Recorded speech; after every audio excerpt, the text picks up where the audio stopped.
Oh.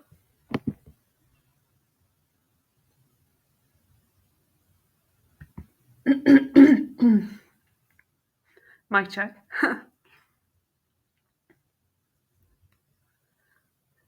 Super awkward funcast. You're listening to the super awkward funcast with my bad voice live. Yeah. That happened. So I sent an invite to my guest, and there she is. There she is. She has joined us. Here is the lovely and wonderful AM Wake Up crew member, researcher, and extraordinaire of news and shit we don't like to talk about, but we get to talk about sometimes on podcasts. And that is Shelly Olmstead. Welcome. Hi. Hi. Going for a second. How you doing? How you doing? Same shit, different day. So that was my super awkward intro of the theme song, which I did live. It sounded better in the bathroom, but it always does, doesn't it? I should have just gone to the bathroom for a moment and then come back. That's always the move. Anywho, I haven't done this in a minute. Thanks for joining us for this show, somebody. And I'm doing it live because it's easier to have a guest on. So, yep, that's happening. And just to intro, Shelly is doing her own podcast, and I was on the first episode, so that was really fun.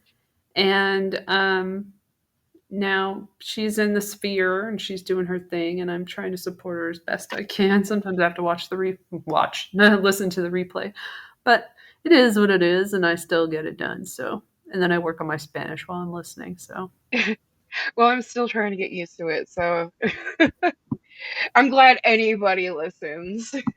that is still how I feel. Like I see the count, and I'm like, that's great. If one person listens to this thing, I've done enough. And also, if I'm having fun, who gives a shit, right? If we're Yeah, having right. fun.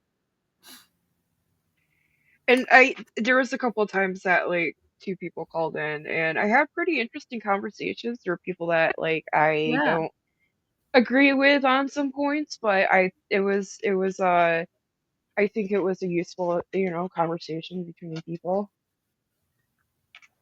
indeed.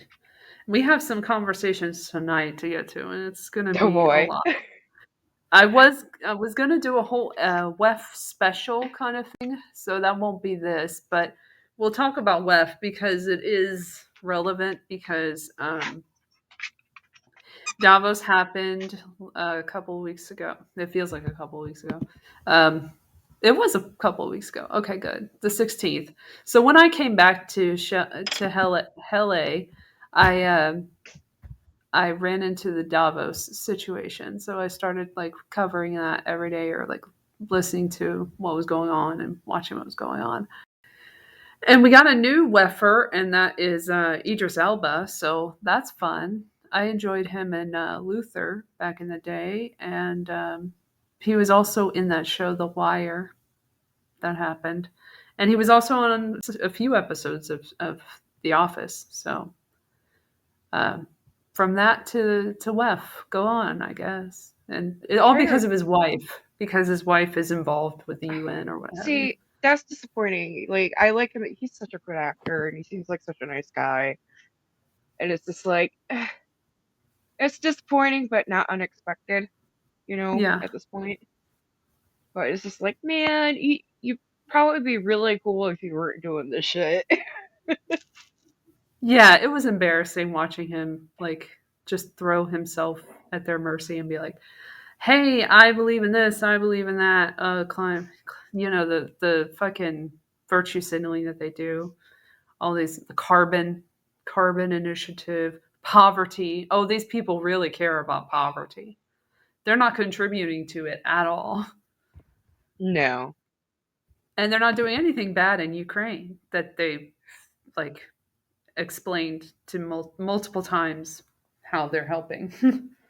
Yeah, I mean, Not history's not repeating or anything in Ukraine or anything. no, of course not. That's totally something new that we've never experienced before. That reminds me, I have a clip from the closing remarks because that's all we're going to cover. Well, which will give you an idea of what they had, you know, they went over and everything, what they went over there. It's your This master is plan.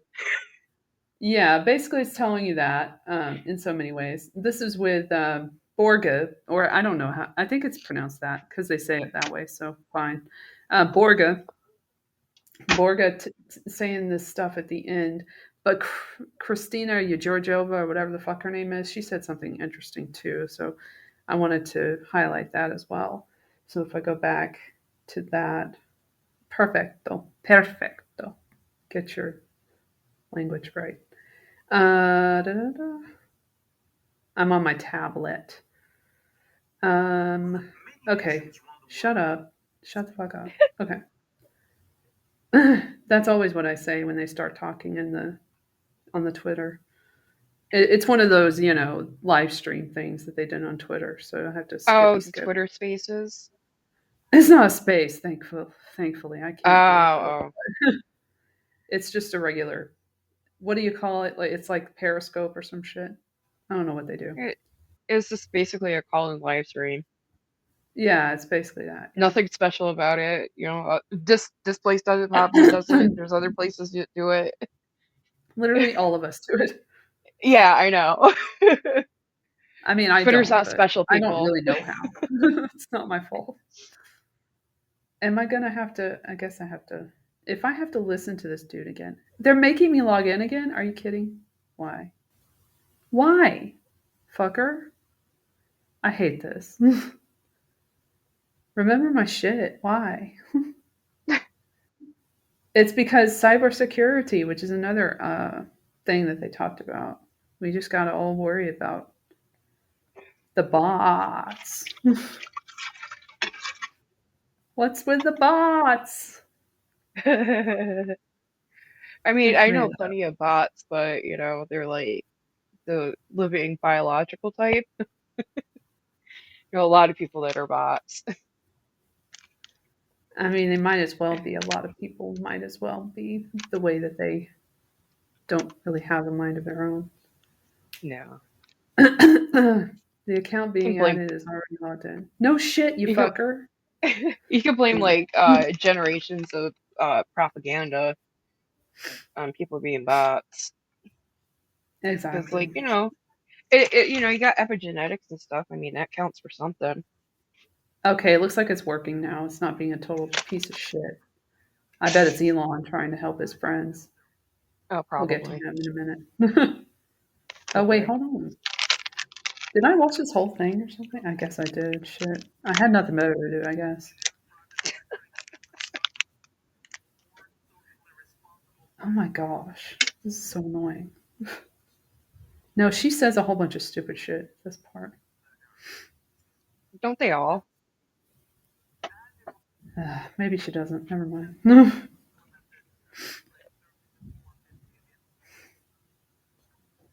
All right, we'll just Are start you? here. I don't know what this is. High-level dialogue on investing in infrastructure for resilience and clearly made it and underlined that the cost of inaction when it comes to resilience far exceeds the cost of action. What is resilience? USAID announced its new 50 million private sector engagement fund to support socially responsible practices in business operations and supply chains. And we work to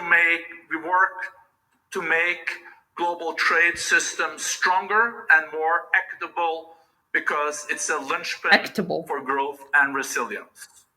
More than 50 countries launched a coalition of trade ministers on climate this week to drive inclusive Oh, that cooperation reminds among me. trade ministers. Shut up for a second.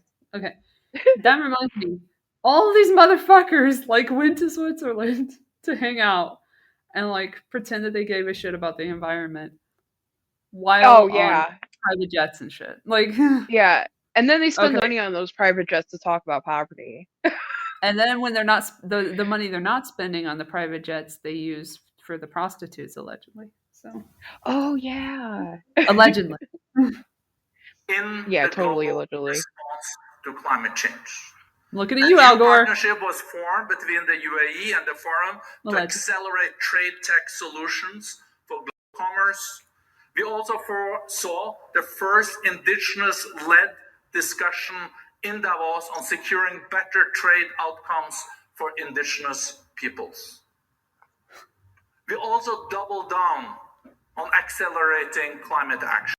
The First Movers Coalition, this coalition that we formed with President Biden in the run-up to Glasgow, where you use the purchasing powers of the big companies in the world to green their supply chain, has now grown from 35 companies to 70 companies, and we added Canada and the UAE as government partners. We also saw a new forum initiative related to FUN-CHIVE Sustainability Leaders Community. It was launched and 60 CSOs came together to further action on sustainability and transformation. He's rivaling Klaus with this beautiful accent. I mean, I can't.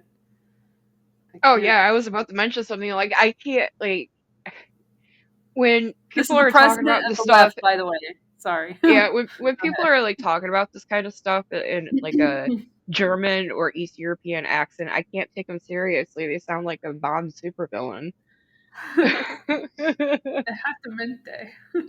Partnership with the government of Indonesia to support its ambition to scale blue carbon restoration and conservation efforts. I want green carbon. 1 Trillion Tree organization, 1T.org, as you know, welcomed 2 additional pledges, taking the initiative to over 80 companies committing more than 7 billion trees in over 65 countries in 2030. They care about trees. That's why BlackRock is a part of this organization. BlackRock really cares about trees. To see progress on the current energy and food crisis. A new initiative, they care about that too. Gaia, Giving to Amplify Earth Action, will leverage philanthropic capital to help generate the $3 trillion US needed each year from public and private sources to tackle climate change. You know what? At this point, just use your native language. You know what I mean? And just do like subtitles. Like what? Have it like a translator. There's translators for like the UN and stuff. Like they have them for the prime ministers that come on from like fucking China and or the president in China, and then like the Japanese guy, and then the fucking South Korean dude. And nature losses. 9 leading industrial clusters in China, Indonesia, Japan, Spain, and the US have joined the forum's transitioning industrial clusters towards net zero initiative to help industry reduce emissions. I'm going to start saying the initiative. Global Battery Alliance launched a proof of concept for its battery passport. Oh, that I got to talk about that. Okay, this is a preview of my live episode of the podcast on the YouTube, which is visual. We got to look at that battery passport thing because I saw that today in the agenda and I was like, that's interesting. The rapid scaling of sustainable, circular, responsible battery value chains. Important steps have also been taken to support global public health. 39 organizations this week signed Global Health Equity Network Zero Health Gaps Pledge and committed to take concerted action to advance health and equity globally. The World Economic Forum also launched its first thematic center on healthcare and life sciences in Telangana, India. Yay, India. As leaders, we grapple to address the complexities and interconnected challenges when it comes to innovation and technologies. And we took initiatives also in this field. The forum unveiled a new center for trustworthy technology in Austin, Texas, to promote responsible production and use of emerging technologies such as AI, machine learning, blockchain, virtual reality, and quantum computing. All the things. The new global cybersecurity outlook report that was presented provided a roadmap for leaders as they grapple with new cybersecurity threats. 10 water-focused entrepreneurs were chosen winners of the forum's Global Freshwater Innovation Challenge for their solutions to improve freshwater resilience in the face of climate change and restore water quality around the world. And the Schwab Foundation, from this platform for social entrepreneurs, awarded 16 organizations for their innovative approach and potential for global impact, joining a community of 435 innovators operating at 190 different countries. Congratulations to the chairperson, Hilda Herr Schwab. That's his wife. As the panel also touched and on, the mother of his the sad war children. in Ukraine also there's Ukraine. is one of the big challenges Such a of challenge. our time. And we also paid attention to the war during this week, and leaders discussed It's so nice of you to pay attention to the war. Like there aren't how wars to all scale over the up the place labor right That's now. market someone- integration of Ukrainian refugees based What's up? Oh, like there aren't What is wars in other places right now. Yeah, this is the one they're Like- paying attention to. Yeah, that's the only important war going on. Like there's not anything going on in the Middle East No, there's or nothing like else. That's what any she place said else in the at some world. point. I got to get that part where she says that. She basically says like this is the only war that's that I've Like seen. or Yemen is something. a thing. I was like, bitch, where you been? The first war we've ever seen. Yeah, in Europe for a while because based there's on white people there. Yeah, lessons right. from the forum's refugee employment and employability initiative. And the forum continues to support the dialogue between private sector leaders and Ukraine's political leadership to support reconstruction efforts. And Kristalina, you were also at the COs for Ukraine initiative meeting again. It was 70 COs in the room with the First Lady and ministers really looking at how we can support also to avoid a total humanitarian catastrophe unfolding in Ukraine. Georgieva, that's that bitch. And we work to unlock progress in different conflicts areas in the world. In the Middle East, we continued. Oh yeah, our the Middle work East too. Let's for not forget about that. reconciliation between Israelis and Palestinians. Oh yeah, that part. You know, this initiative that we have worked on for many years. How's that And going? Private sector Palestinian and Israeli leaders today came together this morning and endorsed the communique, reinforcing their commitment to supporting the Palestinian economy. And we brought leaders together to strengthen the dialogue in the Western Balkans and to address the political crisis in Myanmar.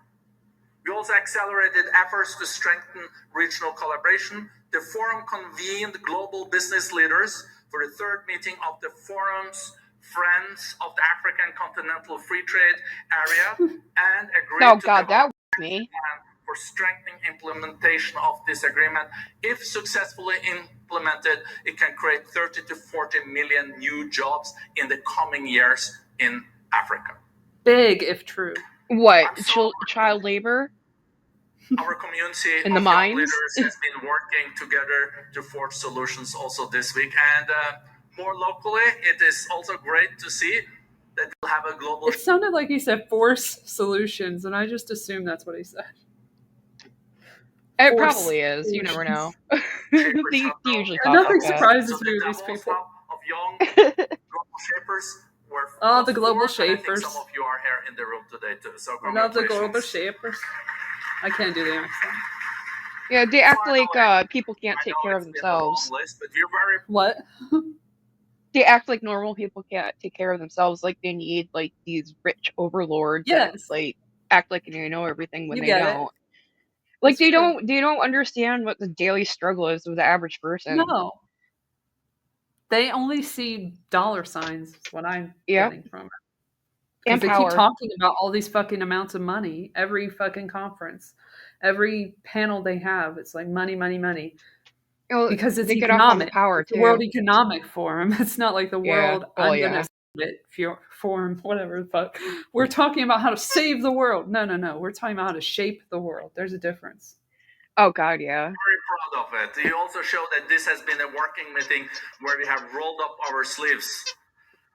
Finally, They rolled up their partnership sleeves. with Accenture and Microsoft unveiled a working prototype of the global collaborative Microsoft. collaboration Oh hell village, no. a purpose-driven metaverse where Metaverse. organizations can convene to action on the world's most pressing challenges. They got Oh, so the much metaverse done. is a I'm so joke. proud Nobody that takes we it closed course this it is. serious. meeting on such a positive note with so Positive. much energy. I hope it fuels our actions and ambitions in the year ahead. Because in an uncertain and challenging time, one thing is clear. We can shape a more One resilient, thing. sustainable, and equitable future, but the only way to do so is together. Thank you. Oh yeah. All in this together. Just us, not you. Oh, then they got the little video showing what they did, you know. We see rising inflation. We see energy being used as a weapon. We see We threats did that. of trade wars and the return of confrontational geopolitics. Зараз є загроза обвалу того життя, до якого звикли люди в світі. Яким може бути життя у світі, якщо буде дозволено бити з танків по атомним станціям? Tragedies are outpacing life. Tyranny is outpacing democracy. Every democratic nation. This bitch. It's Fuck off, Santa. I'll talk about Santa in a second. Our world has never ever witnessed an energy crisis of this depth and of this complexity. Inflation, by all accounts, however you look at it, is way too high. This year is going to be Yeah, but tough. why? We will see the effects of monetary policy tightening, and this is generating a cost of living crisis. It is not a short-term cost of living crisis, a long-term inequality crisis. That guy's from Our Unilever. economies on Well, it's not like the Shout out IMF to doesn't Ben have anything to Jerry's. do. It's not like the IMF doesn't have anything to do with the crisis or anything. What's that? It's not like the IMF has anything to do with the inequality crisis or anything. No, you of know, course they not. it's No. they don't use mob They tactics in didn't do small anything. countries. No. They keep It's trying all to the save the world, and the world keeps being like, "Fuck you, no, sorry." It's the world's fault. It's not theirs. yeah. They're trying. 正在以前所未有的方式展开，世界又一次站在历史的十字路口。 We understand That's the Chinese guy. and the change Well, one of that them. can come from this room. Idris! Can move with agility and Idris speed, Elba. and your speed is needed now. We need to build resilience. I needed to hear from Idris Elba This is about that. another way you can grow trade and grow the world. The commitment to limit global temperature rise to 1.5 degrees The dude from the UN. is nearly going up in smoke. We are headed to a 2.8 degree increase, and for many, it will mean a death sentence. It is now crystal death clear sentence. that the future belongs solely Olaf Scholz, we love him from Germany. When you look Great at the guy. distribution of the green skills around the world, so much needs to happen in the global That south. dude's from We're LinkedIn. not investing nearly enough, and it's no good for us to say we don't have any money, because we are the only people who do have any. We need to mobilize more Financial capital Times. going to developing countries, and to do that, we need to de-risk those investments. No government has enough money John to fucking effect this Kerry. transition as fast as we need it. In the end, it's going to be private sector investment. There is capital, but the pace needs to increase dramatically. We have to educate our shareholders to Capital. understand that we will be Capitalism. rewarding our leaders for behaviors that are not just about the bottom line. It's essential that non-financial targets and ambitions and goals actually get audited.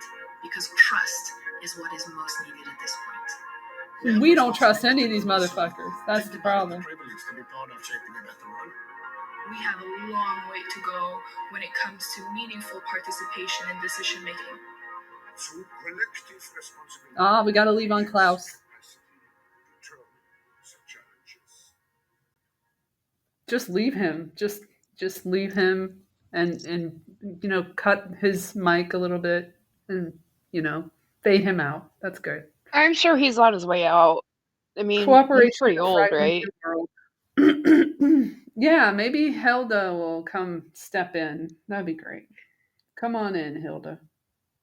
Problem is the people that they're replacing, these leaders. Like, look at Jacinda from New Zealand, whatever her last name is.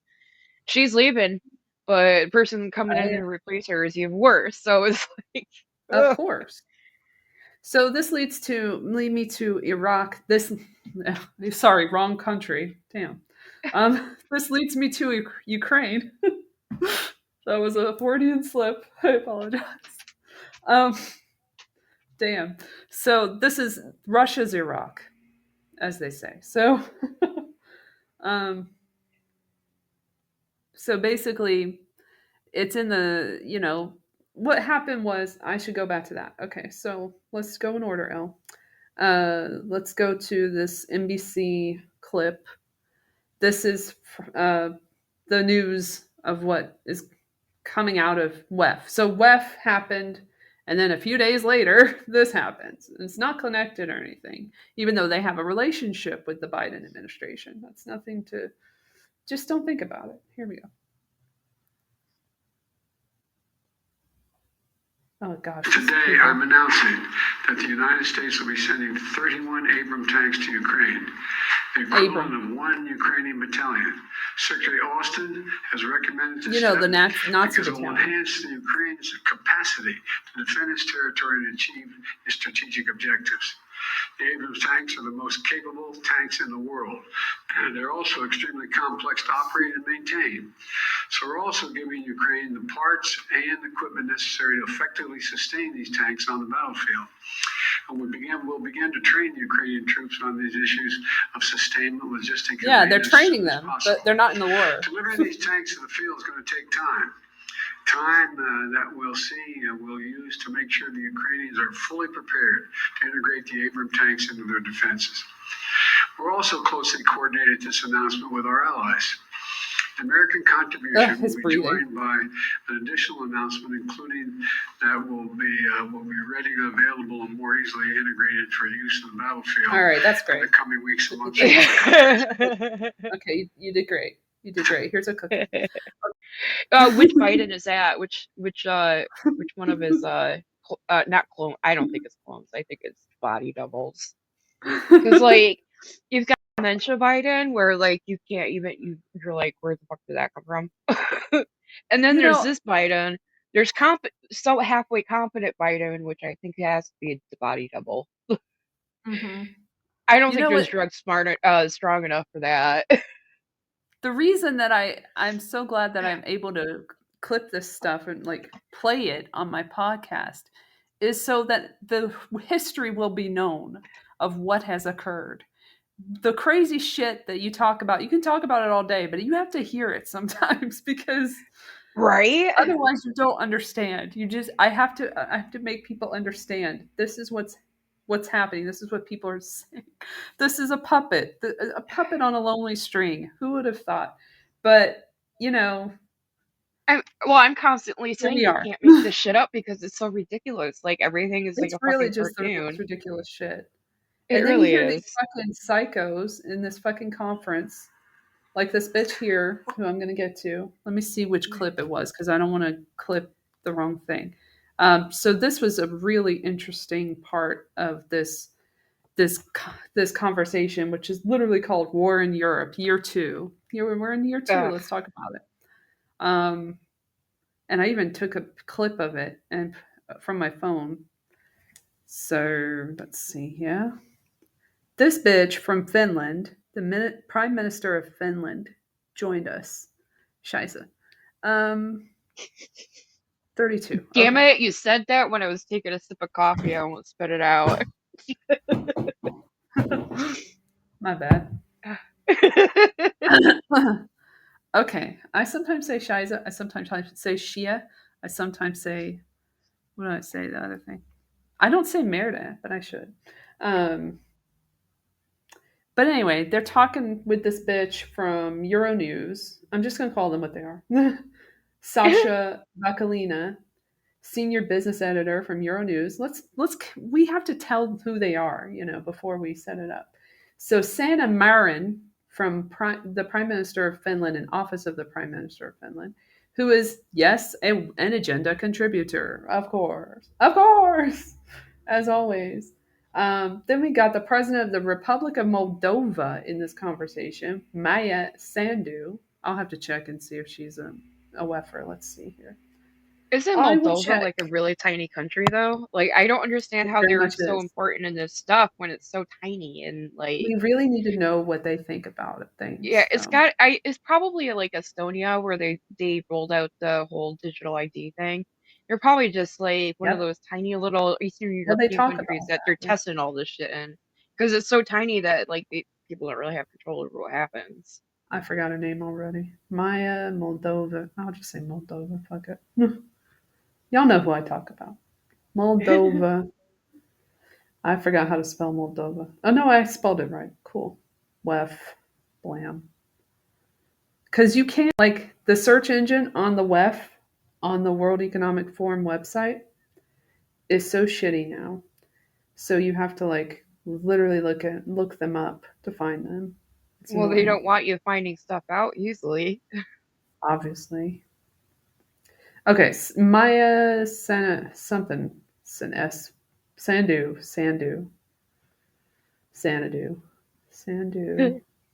Economic. Just as bad as that movie, allegedly. I love Xanadu. It's one of my favorite movies. Okay, never mind then. I've only seen. I have seen Logan's Run. That's what I've seen. I saw that in the 80s when I was a kid.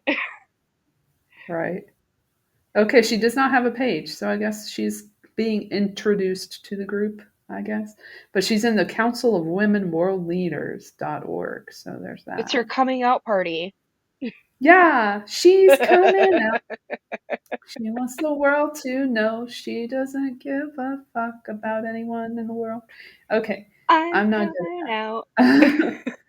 Then we have Jean-Pierre Clamadier, chairman of the board of Angie Group. And this motherfucker from New York, your town. Of course. They're all Your place. motherfuckers from New York. Gregory W. Meeks. You might know him from the 5th District of U.S. House of Representatives. Nope.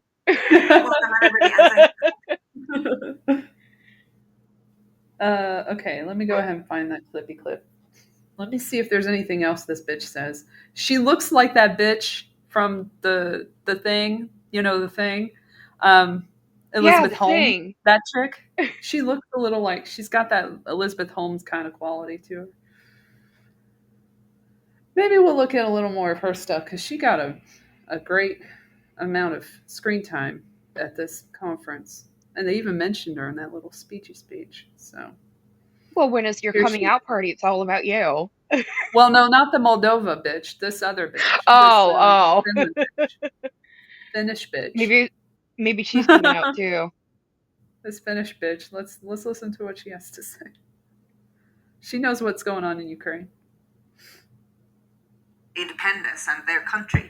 And if you ask Finnish people how willing they are to defend Finland, I think we are ranked number 1. Ukraine is number 2. So we have been in war with Russia and we know what that's like. And we don't want ever again there to be a war in Finnish soil. And that's why we are applying to NATO. So that there wouldn't be a war in Finland ever again. That's the border that Russia wouldn't cross. And that's why we're applying to NATO. President Sandu, Moldova is applying for the European Union. That's another, of course, here's the Moldova alliance bitch. And this appreciation of it. How important is that? How also the view on it changed? Because Moldova has also experienced some of the opinion polls that were not necessarily always supporting the idea. And also, just to follow up on what Gregory Meek said there, the propaganda issue, of course, is something that happened a lot in Moldova over years. Well, I actually believe that Moldova's chance to survive as a democracy is only within the EU, and just being realistic about what's going to happen in our region in the next, 10, 15 years. Of course, we all hope for a victory, for a speedy victory of Ukraine, and this is going to happen, but we cannot see Russia becoming a democratic country very soon, and this means that the challenges for the region are still going to be there. Moldova survived, managed to deal with the challenges that you asked me at the beginning, and to a big extent thanks to the support we received from the EU and from the development partners, and we're very grateful. And it is important to have a stable Moldova. It's important for us, it's important for Ukraine, it's important for the EU. So she just really just wants to she just doesn't want to rock the boat. We're just going to keep doing your thing.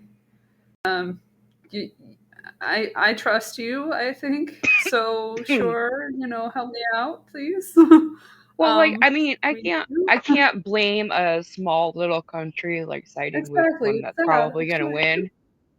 Especially in the geographical region, you're kind of squished between two superpowers, battling it out. Even though Ukraine's not a superpower, it's definitely the US that's fighting through them. So I can kind of understand tiny little country be like, dude, I'm siding with the ones that are gonna win. Yeah. She just looks so please, help me. Help me. That's what I'm getting. I'm being squeezed to death. I am here and I'm trying to appease the EU. If I say EU 7 times in a row, will I get more aid, please? Does Beetlejuice appear? I don't know. He'd be more help. Have a cybersecurity problem in my country, please. We have enough problems. Beetlejuice would be more help than the EU would be. That's what I'm just hearing. Just add generic accent here. Yes. A generic Eastern European accent. Yeah, right. And then we have the Finnish bitch. Okay, so Finnish bitch, let's go. That's what she said. And that's where we make sure that Ukraine will win, that the war will stop in Ukraine, that this kind of spheres of influence, this kind of world where there are no rules, that wouldn't continue, because then we will be decades and decades in these kind of situations, and that's not a very bright future. And that's why everybody needs to support us Europeans. The states are doing a lot, and I'm very grateful that the states are so heavily involved in Ukraine. They are sending a lot of weapons, they are sending a lot of financial support, and we couldn't cope without the United States support right now. And that's why we need... Hey, that's us. Wow. Fun. Just coming right out there and saying it. Full circle, man. It's they say all this shit, and then they show it to you later, what they're doing. They just put it in your face. We need European strategic autonomy. That's why we need to build our own defense capabilities, our own capabilities in the future, all the critical aspects, to make sure that we can also cope, not only to rely in our partners, even though that dude is having the States a problem. Will help also in the future, but we need to be more strong as Europe also. Let me just add to that, because even here in Davos, there's that dude. I've talked to other countries from that Asia, asshole. For example. Or I'll call him a bitch. You know what? Men can be bitches too. I'm gonna call them all bitches. They're all bitches. Here's Wef's bitch number 4. Trying to make some in regards to making sure that Ukraine wins this war. So I think there's a lot, and I think others will join too, because here's where, when I was talking about Russian, he has a really nice suit on, by the way. Propaganda ending, because Russia has been trying to utilize the blockage of grains that's causing others to starve. But wait, is this the guy from New York? Yes. Okay, so I had to stop there. The blockage of grains from Ukraine, that's not Russia's fault. That's Of us course for not. starting shit in Ukraine. Exactly, but he doesn't know And people this. believe this shit too. People actually Mhm. believe this shit. So They all crazy. You know, so many New Yorkers, although there's less and less New Yorkers that are like supporting Ukraine. But there's a pretty large Eastern European population in the state. So it's like, ugh. All right, let's hear him more. I Anyway. was just like making a tortilla or whatever, listening to this dude. Like, what is he on? It's Ukraine that's doing it. As that continues to be revealed, who is actually blocking the ports and the seas and who's causing the starvation, that too will take some who may not be actively right now over the long to switch because they will see how it's affecting their nation. That's why, as the prime minister and the president has indicated, this is bigger than just Ukraine because other nations are affected by it. The inflation is affected by what is taking place because of the aggression of Russia. So all of the countries that are talking Oh about my and seeing high God. inflation, I know. they too will see as we move on why it's significant and important. It's like they all have the of same us script. to join together to make sure that Russia's not winning this war. President Sandu, would you comment on the importance of other countries as well providing this help and providing the support when they can, not only from the European Union? Well, first of all, as I said, we need to have a better information about the war, and this is not just in our region. The propaganda, I was surprised to see the Russian propaganda working in countries which are very far from Russia. I thought it was just my country because it was so close. But I think everybody needs to understand this issue, that if Russia is allowed to do what it is doing today in Ukraine, then next time this can happen to other countries. It goes there's literally no precedent for any of this. beyond No. Ukraine, it goes beyond the region. This is the And first then time people this has should ever understand happened.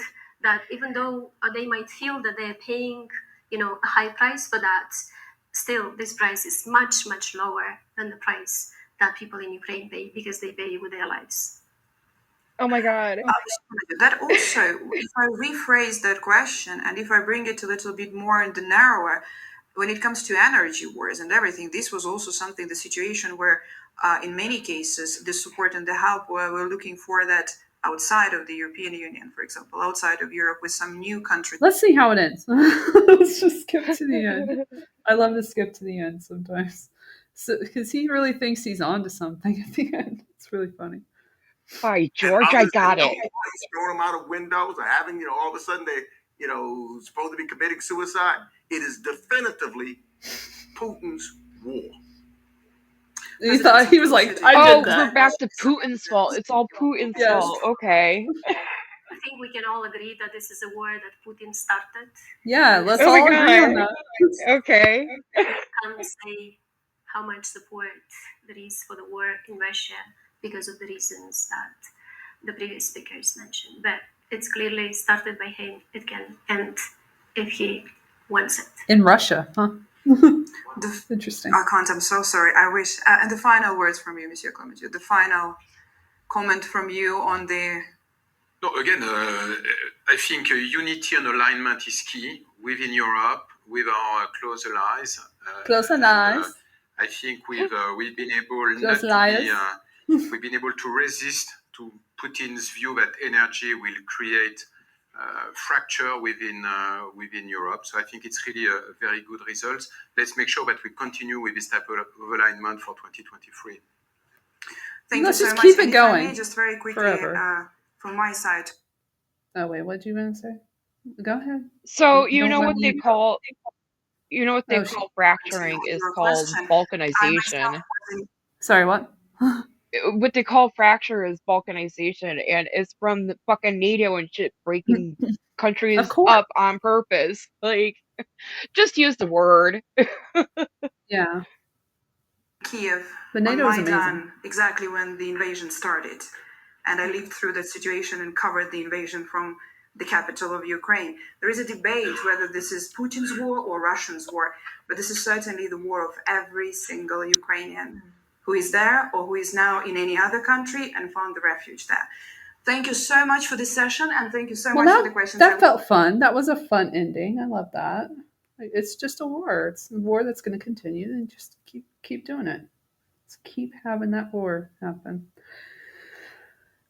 With all this Ukraine talk, you might have forgotten that there was a whole situation with the White House and with documents of some sort. That's right. And the president.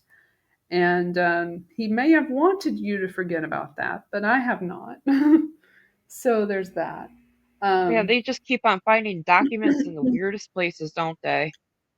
Yeah, documents, they're really hard to, to get rid that's of. what happens with a man with dementia and his son that's crackhead. You're going to just find classified documents in really odd places.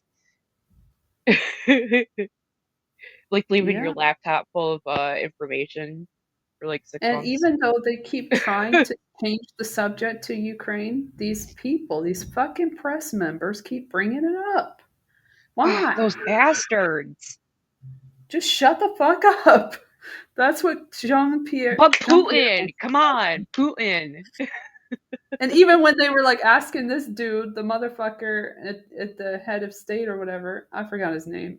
Who gives a shit? John something. Yeah, he was like, "Oh, that's for Jean-Pierre. This is for Karine. Good luck with that, Karine." I want to find and that over part. to you. Let me find that part because it's hilarious. I'll just skip Oh God. You know how I do. Yeah.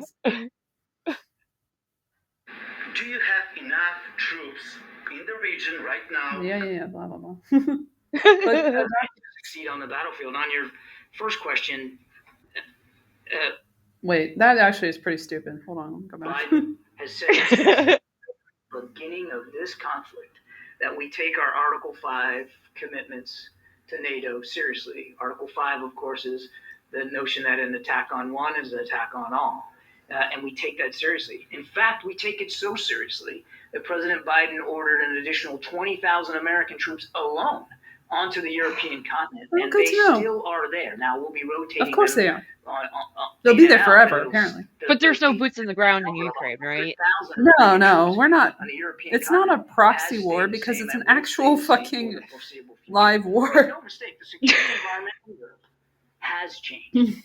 Not is changing, not will change. And, it has changed because of what Mr. This is from 4 days and ago, the if you United guys States were wondering. Anteed up for that and made clear to our NATO allies, particularly on the eastern flank, how seriously we take our responsibilities to those Article 5 commitments. And Mr. Putin needs to understand that.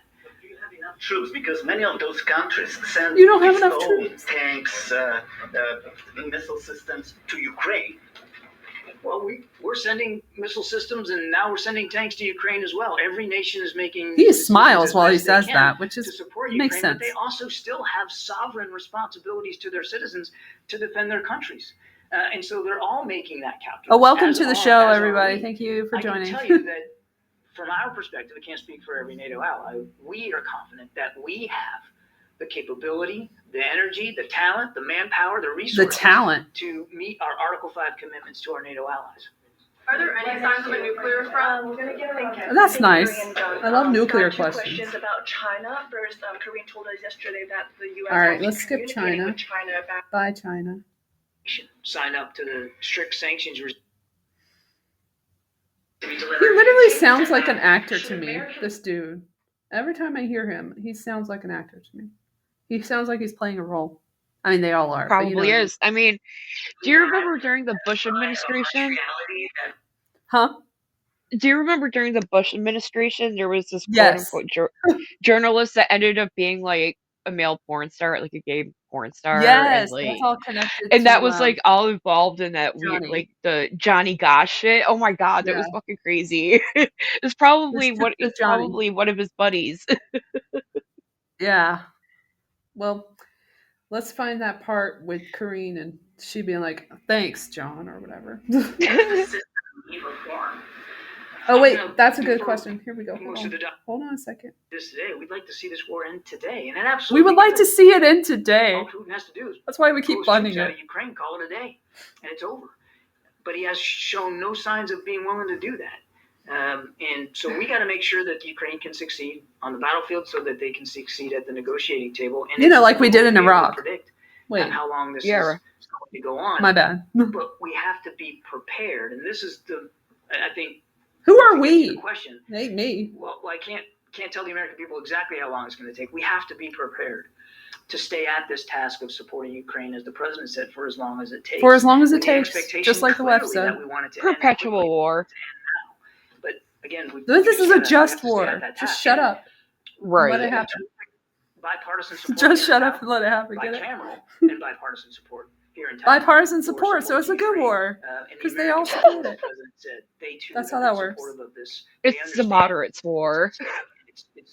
It's obviously Ukrainian sovereignty and Ukrainian lives, but it's bigger than that. It's bigger than that, isn't it? That's what she said. Outrage and frustration over the last few days that there are just more and more disclosures of classified documents showing up in places where they were not supposed to be.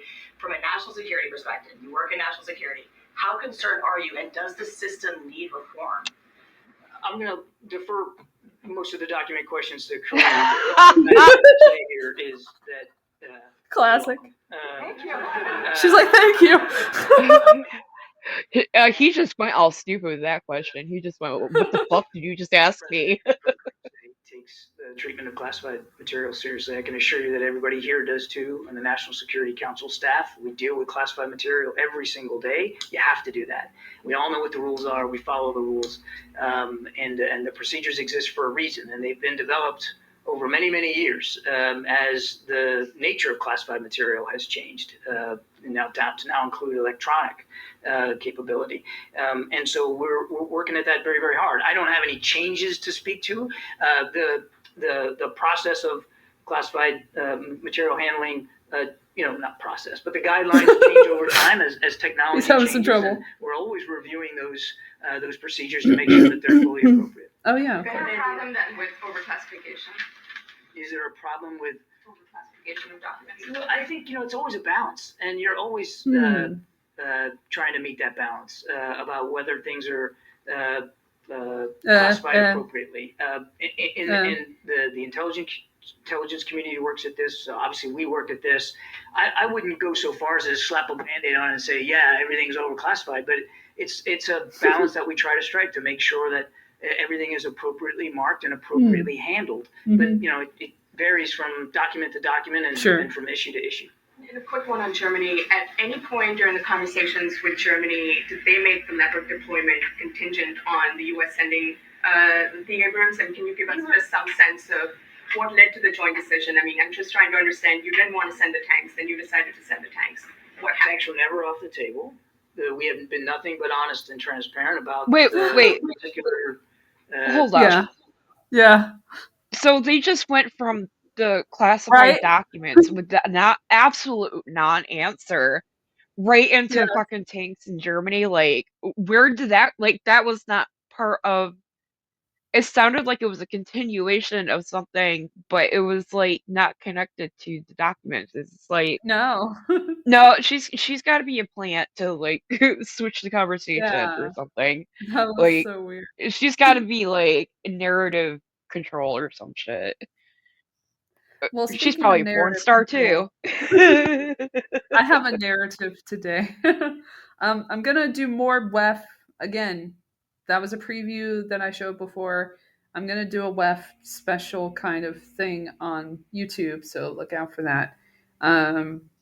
Enjoy that, YouTube. But so yeah, basically that's all I had on that situation. So we are going to another situation, which is kind of sad, but we're going to start with Elon Musk because I did tell you recently. I told you. I'll go to my phone. I told you. Or I told the internet actually, because if we are segueing, we can segue from WEF because, as you may not be aware, but you probably are, not on Twitter, Elle. Elon Musk is a WEFer, allegedly, but not really alleged, himself, because he was a young global leader. And you wouldn't know that if it weren't for the fact that I shared this with myself, but I did not. Stupid self. I'll go to my the Twitter. I'll go to the Twitter and I'll find it. Because he had been talking about WEF recently and like how bad WEF is and stuff. And it's like, yeah, are you new here? Of course you are.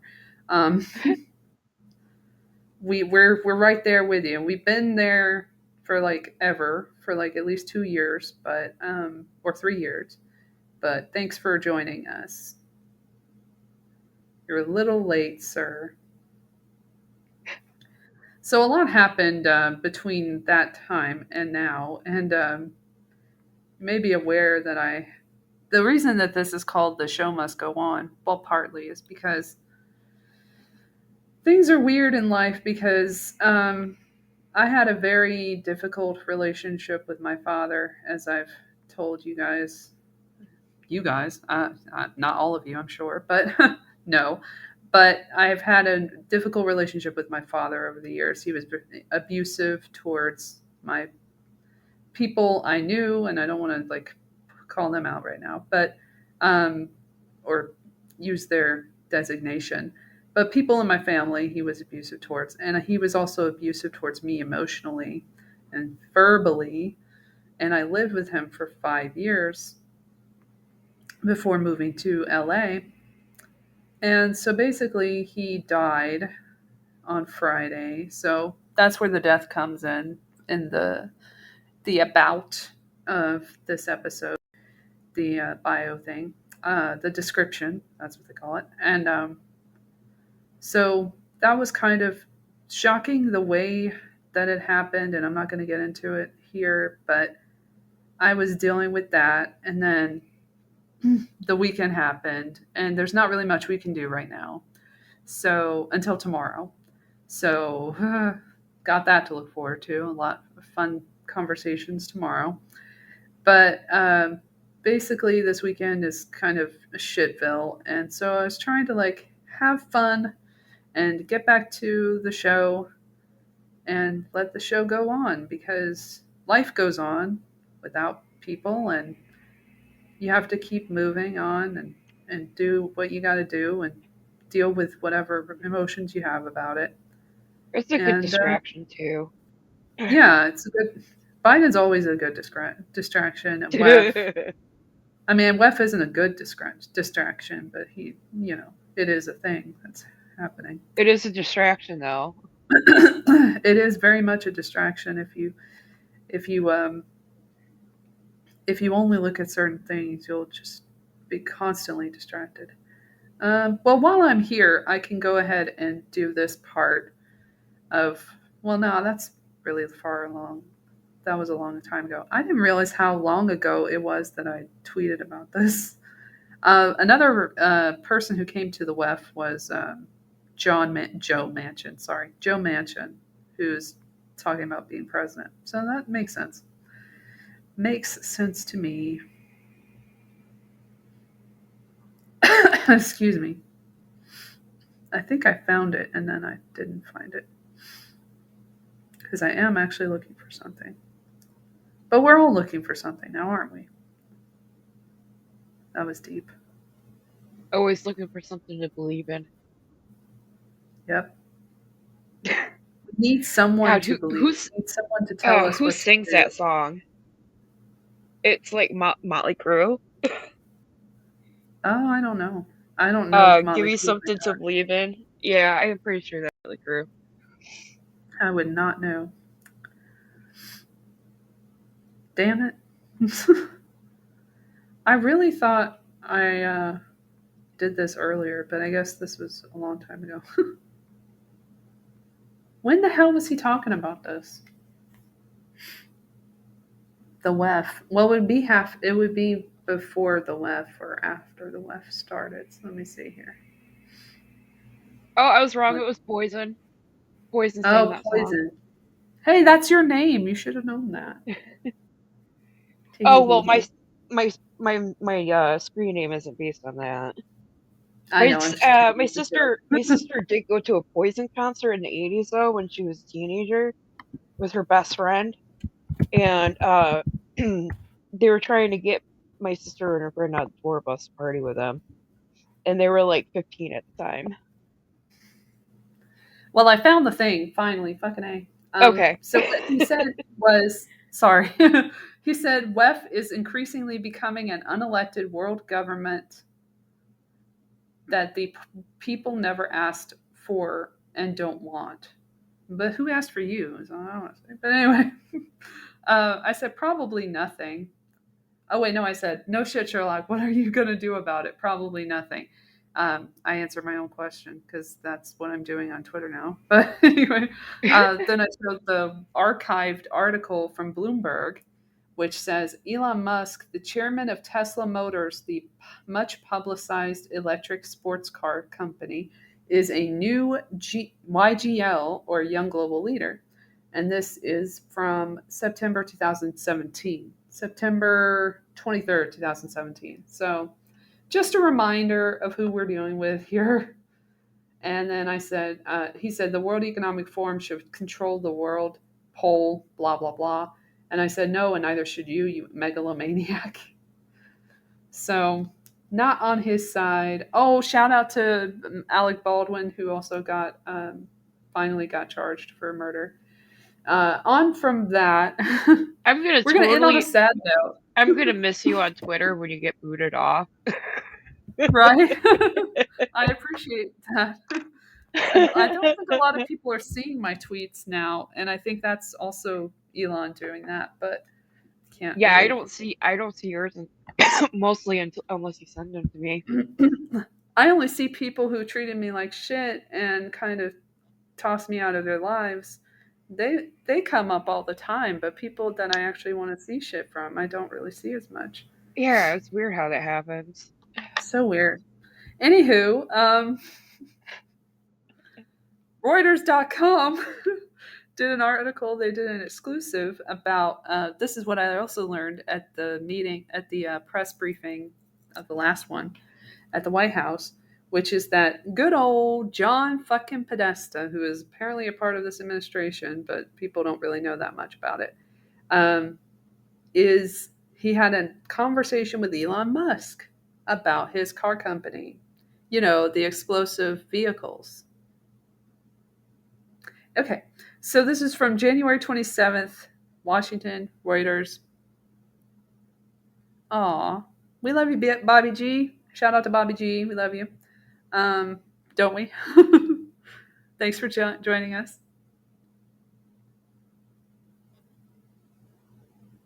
Are you there, Shelly? Oh yeah, I'm okay, listening. Good. Just making sure. Don't. No, I'm still here. I swear to God. Don't leave now. Okay, so Chief Executive of Tesla, Elon Musk, met two top White House officials on Friday, which is the day that my father died. So that's how I remembered that. In Washington to discuss how the car maker, well, we don't know when he died because he might have been there for weeks. We don't really see, we just don't have enough information. But I did my taxes, so there's that. Anyway, back to that. Okay.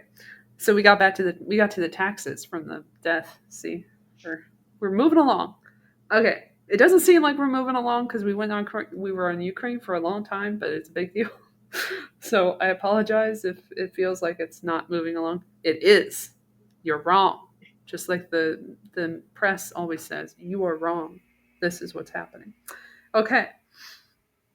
So the car maker and Democratic President Joe Biden could work together to advance electric vehicle production and speed electrification of U.S. vehicle networks. Musk met John Podesta, who is not at all alleged to be some creepy dude, who is a part of a PSYOP called Pizzagate. Don't forget the alien stuff, man. He's a big proponent of he's a big proponent of disclosure, and like there's that whole angle too. He's one big PSYOP. He was like the PSYOP king. Well, Musk met him, a Democratic stalwart, in case you don't remember him, who serves as Biden's senior advisor for clean energy innovation, and Mitch Landrieu, who oversees infrastructure spending. Doing a great job. Great job, Mitch. Thanks. The White House said. The billionaire and Biden have, I love how they say Biden, like, he's not a billionaire. He's just the president, you know? And Biden have often been at odds over political and labor issues. Let's talk about their little drama, their petty drama on Twitter. Sounds great. Anyway, later, White House press secretary, I skipped that part, Karine Jean-Pierre confirmed the meeting took place and added that Musk did not meet with Biden personally. The meeting demonstrates Biden's commitment to electric vehicles and the importance he attaches to the infrastructure and inflation reduction laws passed last year, she said.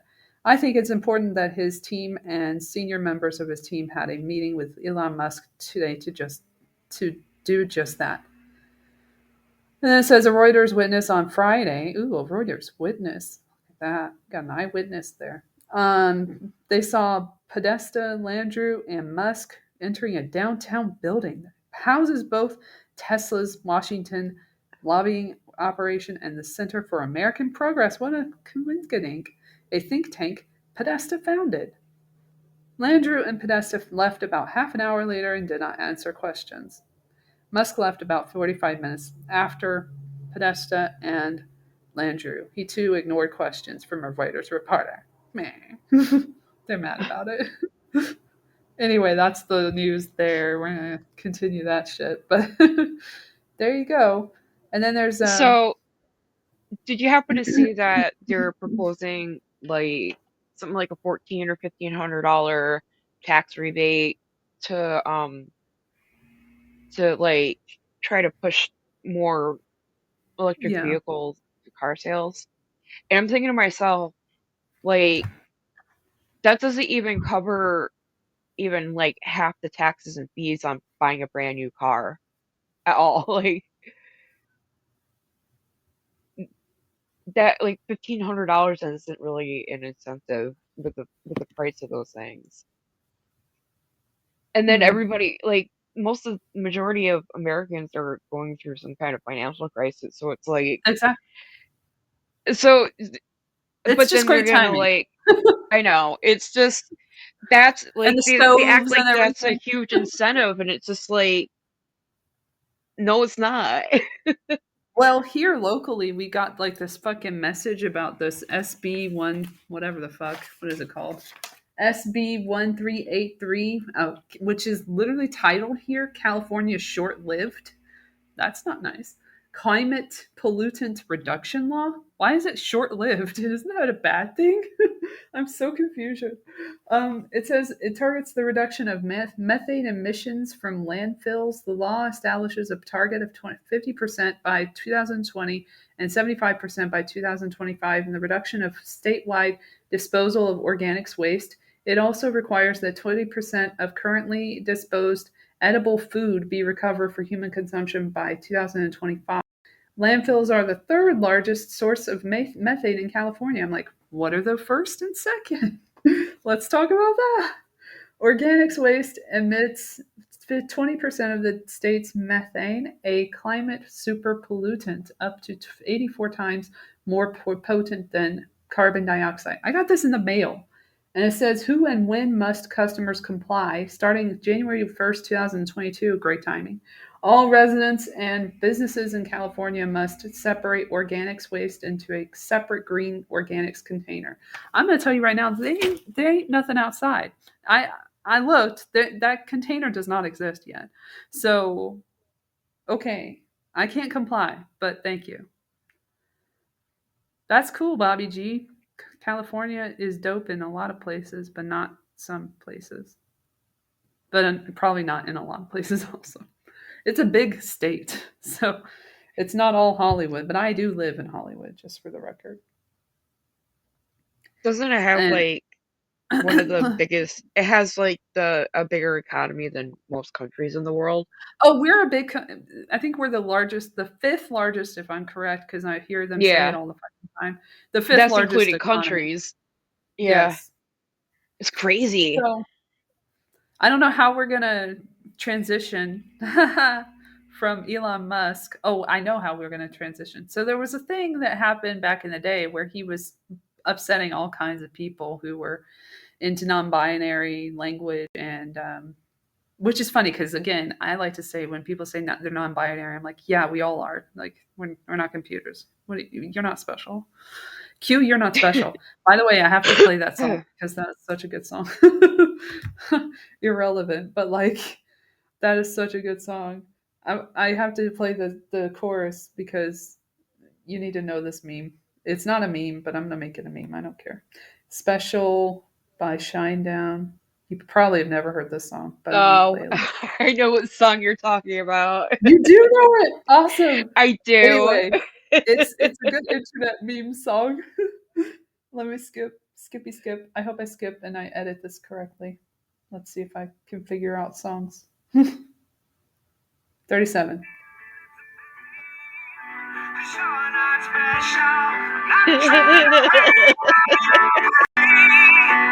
you're not special. I'm not trying to bring you down. I'm not trying to sound so ineffectual. But you're not special. Indeed, you are just not special, Internet. I'm gonna let you finish Internet, but you're not so special, and everybody's non-binary. You're not special. Okay, so That's basically, yeah, hilarious. gender, all that stuff, non-fluid and transgender and all that shit. So basically, he had a child who came out against him and said that they hated him. I don't know if it's a he or a chick anymore, so I'm not going to use any pronouns. I'm not going to piss anyone off. I think it's like his biological son that's a trans woman. Yeah. Sure. So anyway, they came out against him because of his trans, like, his opposition to it, and like his disrespectful words and stuff, like the pronouns thing that he did on Twitter and stuff. So this is going somewhere, but anyway, where it's going is that this all started a long, long time ago in a galaxy far away. So basically, what I told you about, I've said the word. I've said the name John Money. Like, who the hell is John Money? Well, you get to find out tonight, luckily and sadly, because it's the last thing we're talking about, and it's not very happy. But here we go. We have to do it. So, like many things that is a part of the history of science, it's not infallible.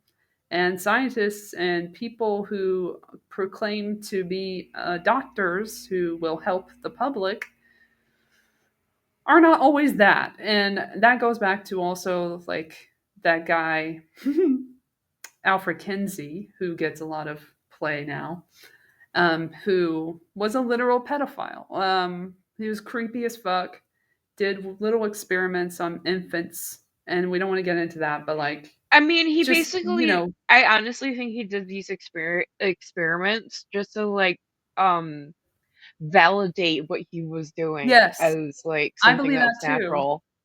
Like And how it's the unfortunate NAMBLA that they people all played act. along too, like the people Yeah, in the institute. yeah, I think NAMBLA took all that and used it for themselves as far as like scientifically validating stuff, historically validating that kind of stuff. Like it's totally normal. Yeah. I think they used him as a really good example. I mean, there So was just continuing on in his footsteps anyway. So this guy is from the 1960s. So he's around that. Let me make sure that they're around the same area, around the same time period. I think Kinsey It's been was a like minute in the since I've listened to 30s. Kinsey, because Kinsey was a long time ago. Because I know Masters and Johnson started in the 50s, and they built on Kinsey, which I Yeah. think was like a couple decades before that.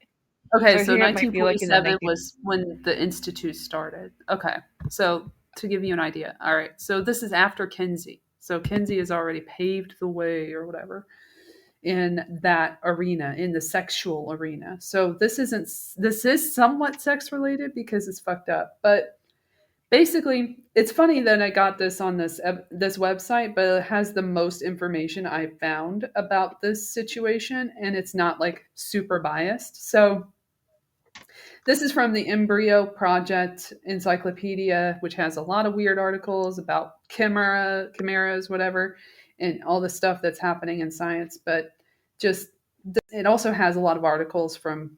It's basically like it's an encyclopedia, obviously, so you can find a lot of articles. And this one's called David Reimer. I'm not sure if it's Reimer or Reimer at this point, but I'm going to go with Reimer. And John Money, Gender Reassignment Controversy, the John Joan Case. So this is by Phil Gaetano, published 2017, 11/15. So I'm going to read this thing, and it's going to be sad, but it is what it is. So basically, this is how gender identity started. So this is history. So history is not pretty. Okay, so in the mid-1960s, psychologist John Money, perfect name, encouraged the gender reassignment of David Reimer, who was born a biological male but suffered irreparable damage to his penis. Yes, I'm going to talk about this, and if you don't want to listen to it, you can skip this to the end. I don't know, it's probably 15 minutes or so after this article is going to be done. Well, you're using appropriate terminology, so it's like... Exactly. But if you don't want to hear about that horrible shit that happens to babies that is a part of this whole idea, then don't listen to this. I don't know. Or, you know what? Just listen to shit that you don't want to hear. I mean, sometimes you have to hear shit you don't want to hear. And then you Especially have to this know kind of stuff. What happened. So you can know how things are going and how this starts and how fucked up things have gotten to the point where language is just non-existent. Like, it shouldn't be that way. Like, there's got to be some common ground with people where you can just be like, okay, be who you are, but don't cut off your penis when you're 2. You know what I mean? Like, that's just too far. We should all agree that that's a bridge too far. Agreed. Thank you. Well, you know how I feel about this stuff, though. Yeah. Well, you know how I feel too. I mean, I'm not okay with hormonal therapy for children. I think children should be children for as long as possible, and then deal with it at 18 like normal people.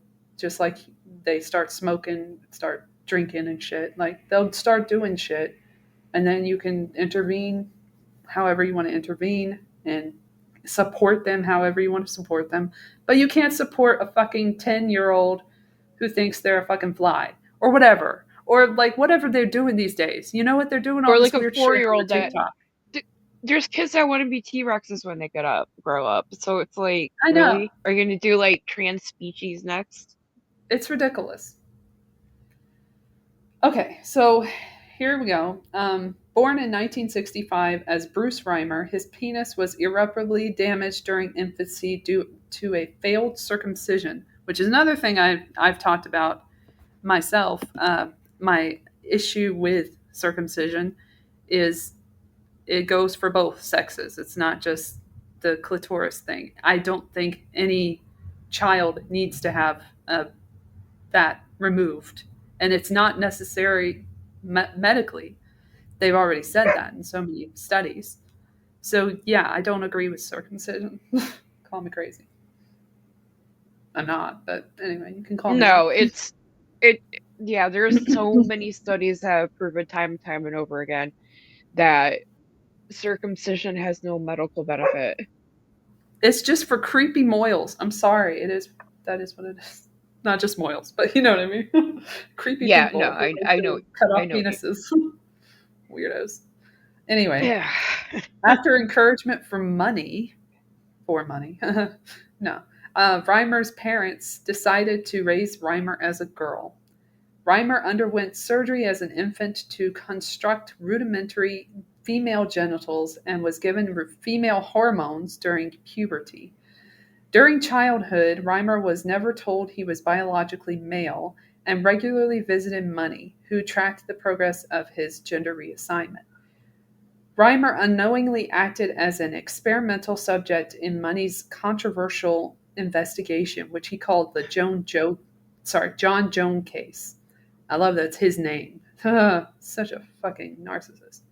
The case provided results that were used to justify thousands of sex reassignment surgeries for cases of children with reproductive abnormalities.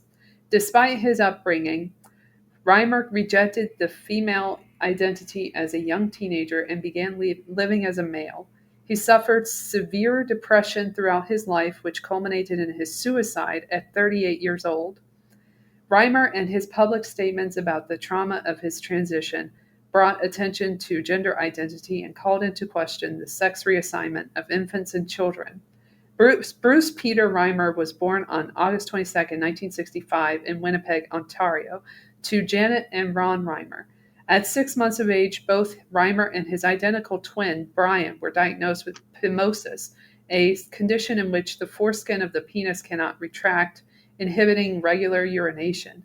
On April 27, 1966, Reimer underwent circumcision, a common procedure in which a physician surgeon surgically removes the foreskin of the penis. Usually, physicians performing circumcisions use a scalpel or other sharp instrument to remove foreskin. However, Reimer's physician used the unconventional technique of cauterization, or burning to cause tissue death. Oh, Jesus. Reimer's circumcision failed, obviously. Reimer's brother did not undergo circumcision, and his phimosis healed naturally. While the true extent of Reimer's penile damage was unclear, the overwhelming majority of biographers and journalists maintained that it was either totally severed or otherwise damaged beyond the possibility of function. In 1967, the parents sought the help of John Money, a psychologist and sexologist, there's the word, who worked at the Johns Hopkins Hospital in Baltimore, Maryland. There they are again.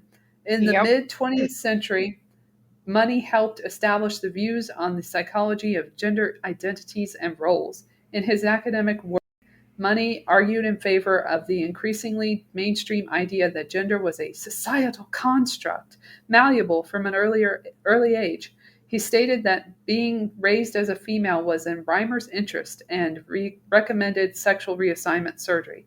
At the time, infants born with abnormal or intersex genitalia commonly received such interventions.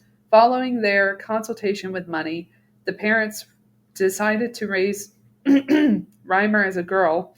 Physicians at the Johns Hopkins Hospital, I'm so used to saying university, sorry, removed Reimer's testes and damaged penis and constructed a vestigial vulvae and a vaginal canal in their place. The physicians also opened a small hole in his lower abdomen for urination.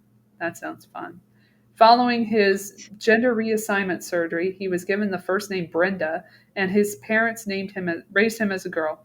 He received estrogen during adolescence to promote the development of breasts. Throughout his childhood, he was not informed about his male biology. Throughout his childhood, he received annual checkups from Money. His twin brother was also part of his research on sexual development and gender in children. Creepo. As identical twins growing up in the same family. Yeah. He was studying twins. You know who else did that? Mengele. Huh. Yeah. Nah. It says, as identical twins growing up in the same family, the Reimer brothers were what Money considered ideal case subjects for a psychology study on gender. Reimer was the first documented case of sex reassignment of a child born developmentally normal, while Reimer's brother was a control subject who shared Reimer's genetic makeup, intrauterine space, and household. That's a fun word. During these twin psychiatric visits with Money, and as part of his research, and his twin brother were directed to inspect one another's genitals, totally normal, and engage in behavior resembling sexual intercourse. Resembling it. So not it. Like, how close is it? They don't tell you. Yeah, this shit is really creepy. He is not... This dude is weird. Reimer claimed that much of Money's treatment involved the forced reenactment of sexual positions and motions with his brother. So yes, a little bit of incestual pedophilia. Let's throw that in the mix for research. Sick so fucking gross. Oh, I told you, John Money. Yeah, I know.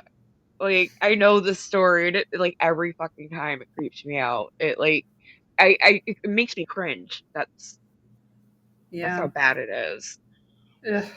And this is science. Trust the science, right? Oh yeah, I am the science. Seems Yep. like thinks that way. It likes to torture kids and animals. Yeah. All right, let's keep going. At some exercises, the brothers rehearsed missionary positions with thrusting motions, which Money justified, of course he did, as the rehearsal of healthy childhood sexual exploration. I love when they say that shit to like justify it.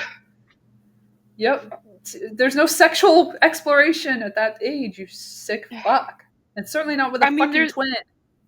There's like exploring like what your body does, but it's not you can't really categorize it as sexual because they don't really know what that is yet. They're just learning what their bodies do. Like, don't assign sexuality to that when they're like fucking 5. Ah, shit really pisses me off.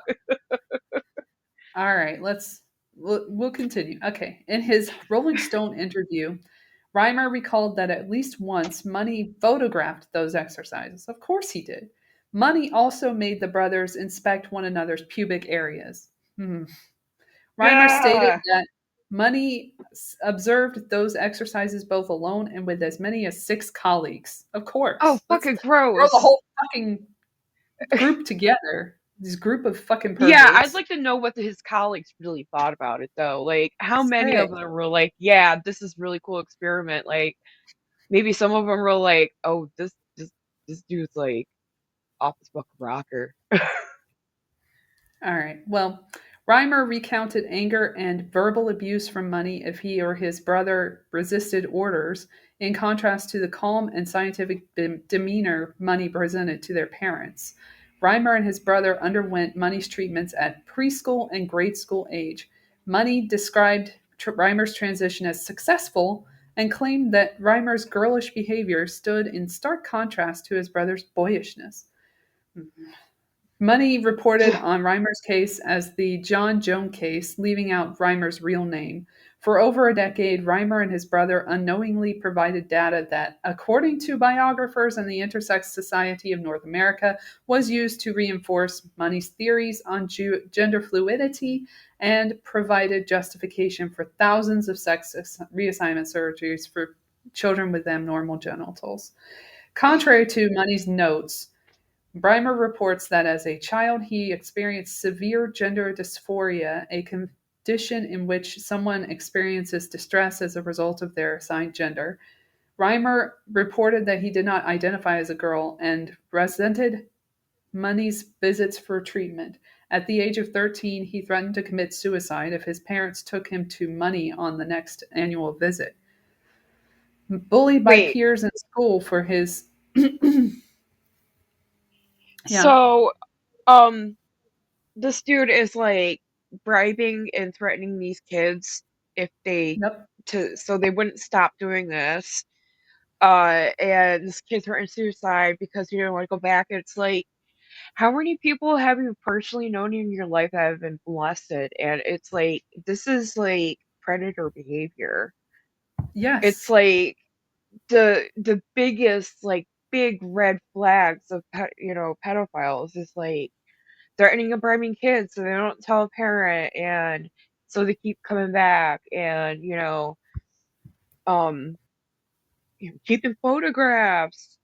Like, holy shit, this is fucking creepy. And like, all the trans medicine for kids is all based on a fucking pedophile.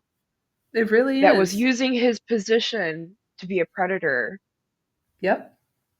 But no, and, there's no correlation or anything. Yeah, using his background to validate his fucking predator behavior as an excuse. That's all it is. That's all this fucking is. Yep. Well, let's continue. This stuff pisses me off. We're almost done with it, and then we're going to hear from him himself. We're going to hear what he sounds like. Okay. So, all right. Bullied by peers in school for his masculine traits, he claimed that despite receiving female hormones, wearing dresses and having his interests directed toward typically female norms, he always felt that he was a boy. In 1980, at the age of 15, Reimer's father told him the truth about his birth, thanks Dad, and the subsequent procedures.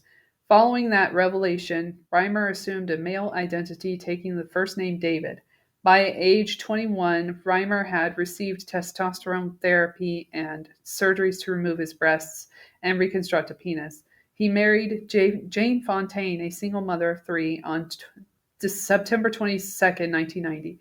In adulthood, he reported that he suffered psychological trauma, of course, due to Money's experiments, which Money had used to justify sexual reassignment surgery, as we said before.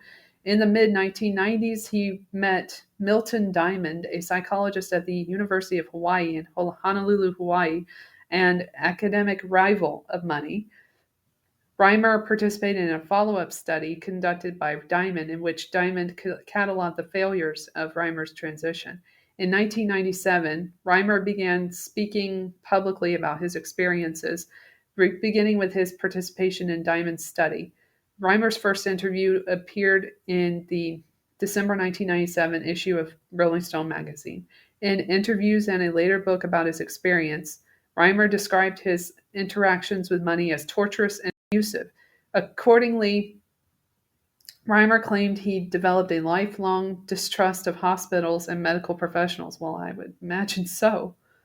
With those reports, he caused a multifaceted controversy over Money's methods, honesty in data reporting, and the general ethics of sex reassignment surgeries on infants and children. There isn't any, but okay. Reimer's description of his childhood conflicted with the scientific consensus about sex reassignment at the time.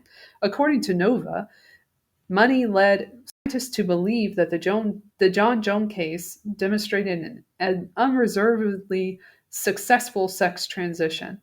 Reimer's parents later blamed Money's methods and alleged surreptitiousness for the psychological illnesses of their sons, although the notes of a former graduate student in Money's lab indicated that Reimer's parents dishonestly represented the transition success to Money and his coworkers. Reimer was further alleged by supporters of Money to have incorrectly recalled the details of his treatment. On his case, Money publicly dismissed his criticism as anti-feminist and anti-trans bias. Oh, they're doing that then. But according to his colleagues, was personally ashamed of the failure. In his early 20s, Reimer attempted to commit suicide twice. According to Reimer, his adult family life was strained by marital problems and employment difficulty. Reimer's brother, who suffered from depression and schizophrenia, died from an antidepressant drug overdose in July of 2002. On May 2nd, 2004, Reimer's wife told him that she wanted a divorce. 2 days later, at the age of 38, he committed suicide by firearm. Reimer, Money, and the case became subjects of numerous books and documentaries following the expose. Reimer also became somewhat iconic in popular culture, being directly referenced or alluded to in the television shows Chicago Hope, Law and Order, and Mental. The BBC series Horizon covered his story in 2 episodes, The Boy Who Was Turned Into a Girl, 2000, and Dr. Money and the Boy with No Penis, 2004. Oh, that has a good ring to it. Canadian rock group The Weakerthans, what a stupid name, Weakerthans, wrote Hymn of the Medical Oddity about Reimer, and the New York-based ensemble studio theater production Boy was based on his life. Okay, and then he died apparently. John William Money, 84, sexual identity researcher, dies. New York Times, July 11, 2016. So that's when he died. I'm sure the obituary. I'm sure the obituary was like glowing and like totally blowing smoke up that dude's dead ass. Here's one thing I found on YouTube about the case that's not super biased. It's just from a documentary clip about the whole thing. And it doesn't really say what the name of the documentary is or anything, so it's not very helpful. But it's just a couple of minutes to give you some background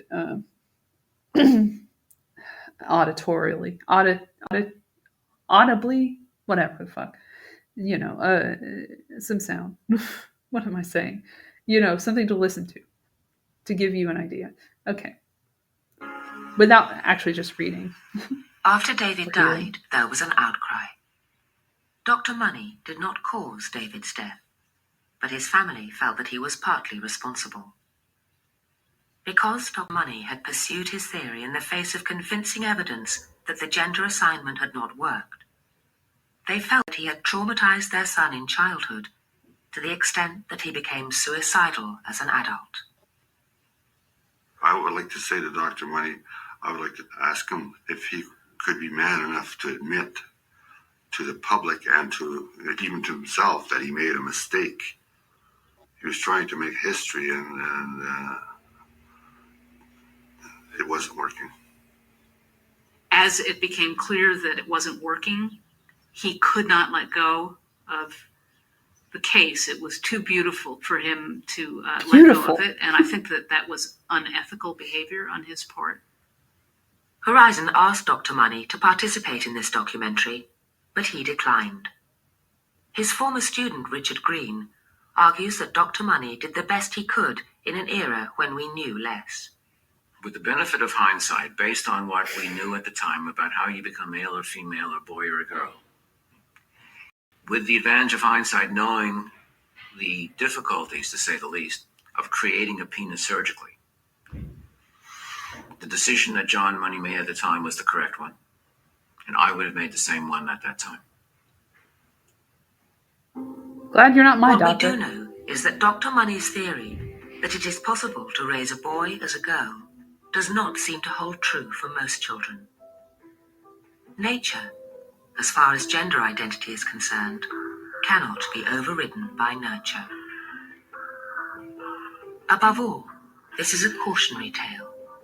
This is what can happen when science pursues a beautiful theory with scant regard for the human cost. You're always going to see people that are going to say, well, the Dave Reimer case could have been successful. This is Dave Reimer. I'm living proof. And if you're not going to take my word as gospel, because I have lived through it, who else are you going to listen to? Who else is there? I've lived through it.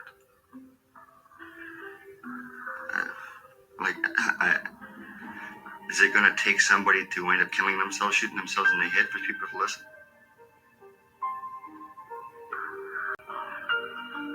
That was a very bleak ending of this documentary. It literally just starts to thank the people at the credits. I'm like, wow. Well, I mean, he killed himself like that way. That was basically his suicide note right there. Yeah. That was the Horizon documentary, actually. So, and just the most fucked up thing is, like, it's not like he was born a hermaphrodite and he had both sex organs or anything. He was born a boy. Exactly. There was a mistake that happened. Yeah. He lost a part of his anatomy. And it's not like he has he has both chromosomes or anything. Like, he's not he was intersex. He was just born a regular old boy. And, like, I don't even agree. I mean, I'm not saying, giving gender assignment surgery to hermaphroditic children is right. I don't think it's right. Just raise them as is and let them choose. But, like, I agree. But, like, it wasn't even that. It was a fucking medical mistake. That's tragic. It really is. And they both died. Both of the twins died too. That guy had schizophrenia. I mean, he was, like, forcing them to molest each other. Yeah, they were fucking preyed upon. Yeah, and then, like, groups of doctors would come in and watch his shit. That's disgusting. That's exactly what Kinsey did too. As part of his studies, to have other people watch. Kinsey was a fucking predator too, and he's disgusting. And you know what? It's more the psychologists. Yeah. That do this shit than the what perfect way, like, to satisfy your own needs. Yeah, right.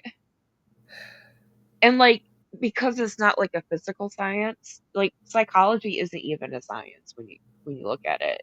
There's no proof of anything. There's only theories behind everything. But I'm not even gonna get into the DSM. But Oh my gosh. Like what a like fucking you can make anything up in psychology and people like yeah. pick it up and run with it. Like you can't, I mean, you kinda can do that with physical science, but like actual real science, like eventually people are gonna be like, oh, okay, where's the proof then? Give me something under a microscope, or lab results, or stuff like that. Everything in psychology is made up. Like you can't really do that with psychology. Yeah, And it's like just crazy. even like long-term psychological studies, you can totally like just make up the criteria as you go along just to fit the results that you want. It's crazy how every industry is pretty much just inundated with these fucking figures when you think about it. They have It's literally like co-opted so much stuff. well, if you look at like there's a huge difference between like the physical science behind transgenderism and the psychological science, the Yeah. psychology behind it. Because like if you look at the physical science data on it, there's proof that gender blockers cause like really bad long-term damage. Yeah. They prove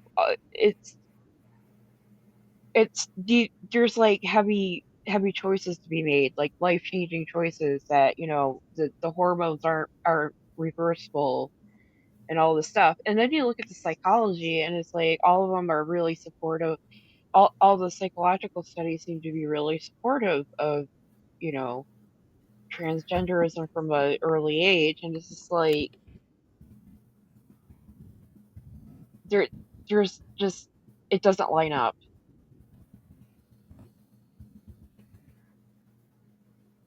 Well, I hate to end on a bad note. Let's go to a misinformation thing. let's Oh boy. lighten it up with a little clear and present danger from shut up. I'm introducing you. Fuck off. Okay. From Brian Stelter, who is the only one who liked my my post on Twitter, if you recall. Oh god, that was funny. Asking him to cry more into this WEF event that I was a part of, called The Clear and Present Danger of Disinformation. I literally said, cry more with Brian Stelter, and he liked it. And I was like, what? Okay. And then I like looked at his timeline to see if he had liked anything else weird. But he had not. He had liked all these, shit libs or whatever.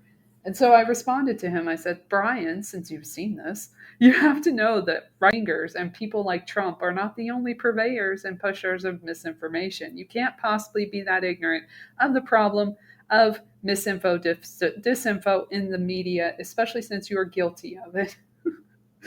But I don't know if he ever actually read that. But anyway, this is his little panel that he got to do. He was so excited about it. Like a little kid in a candy shop. Like legit him in a candy shop, because look at him. Anyway, I can say that because I lost a lot of weight, and it's your turn, sir. And anyway, let's move on. The clear and present danger of disinformation is our conversation here this afternoon. It follows a session just now about disrupting distrust. And of course, those are connected. So I hope that's where we can start. I'm Brian Stelter, formerly of CNN, now a fellow at Harvard University. What happened? What happened? Why are you formerly of CNN? What happened there? Tell me what happened there. Did something happen? Our panelists, and since we're being live streamed, a reminder that the hashtag is WEF23. We can try to. I did remember that, and I did put that in my post, so he saw that clearly. Put some real information out into the world to make up for all the crazy. Sitting first with me, Vera Jourová, the VP for Values and Transparency for the European Commission. I love their names. They're Next, like our titles. Congressman Seth Moulton from the U.S. state of Massachusetts, the 6th District, Democratic Congressman. Moulton, welcome. Another Democratic congressman. Jeannie Burgo next to him, the president and CEO of Internews. Jeannie, welcome. And A.G. Sulzberger, the chairman and publisher of the New York Times. Welcome. I mean, we got to have somebody from the New York Times. I mean, if it's it's not a disinformation panel without New York Times. I think we should start with you, AG. Talk from the newsroom. Exactly. Let's start with the New York Times. And then we'll work our way toward some of the political parts of the conversation. How does this discussion of disinformation relate to everything else happening here today in Davos? This is so hilarious and meta.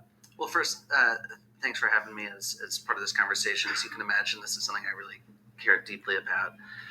So Yeah, I think if really you look into it. at this question of disinformation, I think it maps basically to every other major challenge that we are grappling with as a society, and particularly the most existential among them.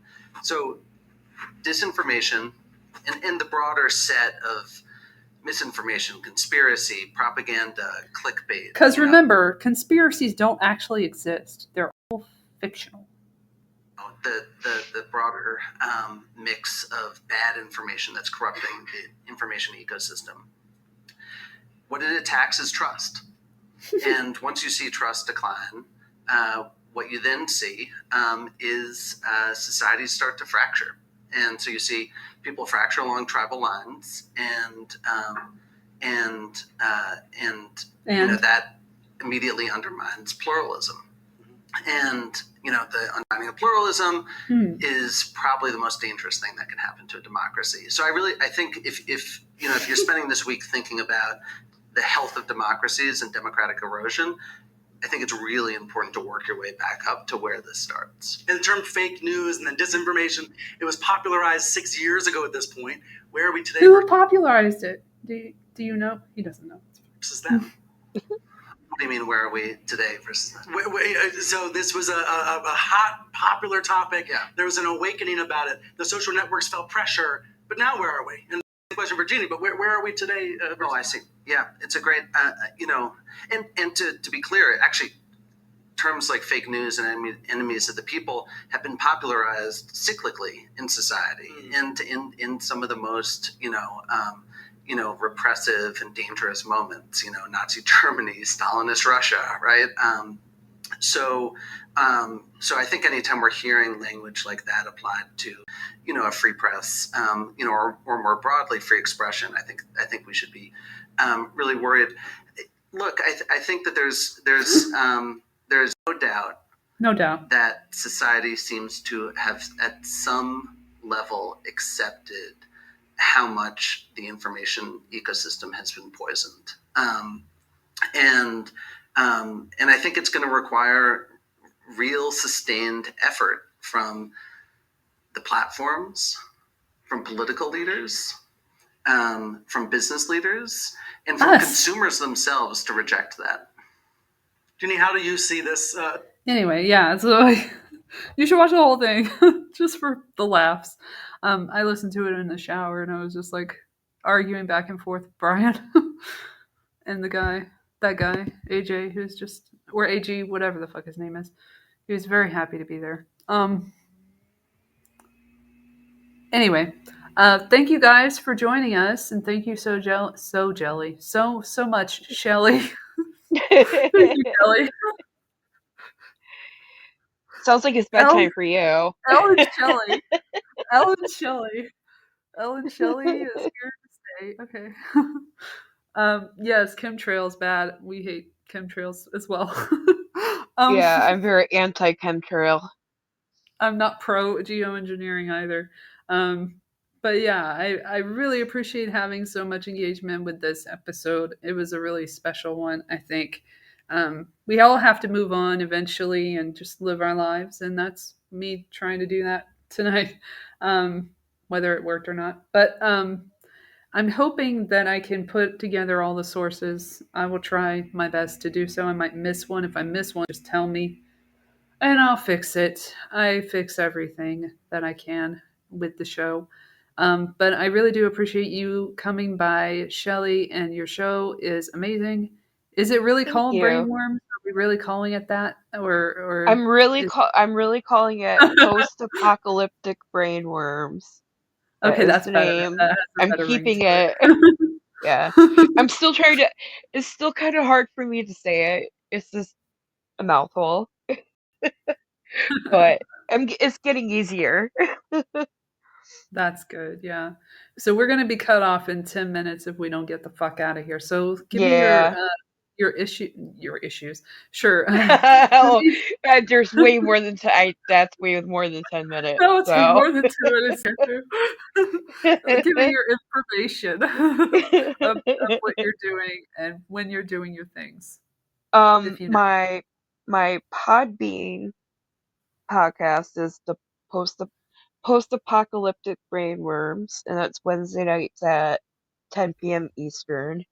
And I am the researcher for AM Wake Up on Rockfin and Rumble. And that's 10 a.m. to 1 p.m. Eastern and 7 to 10 p.m. Pacific time, Monday through Friday. Awesome. And stay tuned, because I did say at the beginning of the show and the middle of the show that I'm going to do a WEF special kind of episode. WEF-centric, WEF, World Economic Forum, if you're new here, on the YouTube. So check out YouTube at Elle Latham is where I'm at there. And I'm also at Elle Latham. Actually, I'm not at Elle Latham. I'm at AKA Elle Latham, I believe. I don't even know. But we'll actually go over this fucking video with Stefan Bancel trying to sell his fucking Moderna concoction from January 18th, which is from the Straits Times. But I don't think they're actually involved in this. It's Euronews again. Fucking A. The stupid bitch, Sasha Vakulina from the War in Europe session. So this is the session, State of the Pandemic. I just watched that today, so we'll discuss that a little more on that episode, and we'll have visuals on that. That'll be really fun for you guys if you want to come back to my YouTube for that. Let me just put it in the. I shall put it in the live stream chat here. Hold on for my my channel. I'm 2 subscribers away from 200. So if you guys want to give me a little subscribe, that would be really appreciated. I just want to get to 200 and then I can go home. That's all I need. It's not that big a deal. My last video, it has 27 views from 3 weeks ago. It's called Moment of Silence. It did really well on Twitter though. But that's the whole fucking ridiculous January 6th anniversary thing with the moment of silence. It was really stupid. And Rick Overton was on one of my episodes recently of this podcast, but it was not live. And so you can check out a snippet on my channel there, the YouTube. So please do check that out if you can. And subscribe to the Podbean if you can. Both of our Podbean if you can. Follow us, what have you. And we really appreciate you coming to watch this, listen to this. Goodness me. I need to go to bed. Anyway, they did kill our freedom. I don't know if we had it in the first place, though. That's the problem. Were we ever free if we could lose the freedom? That's the question. Things to think about. Thanks for joining us, and you have a great night, guys, and a good tomorrow, wherever you are. I'm gonna Good have night, a weird everyone. Night, John Love Boy. you all. Night, dude.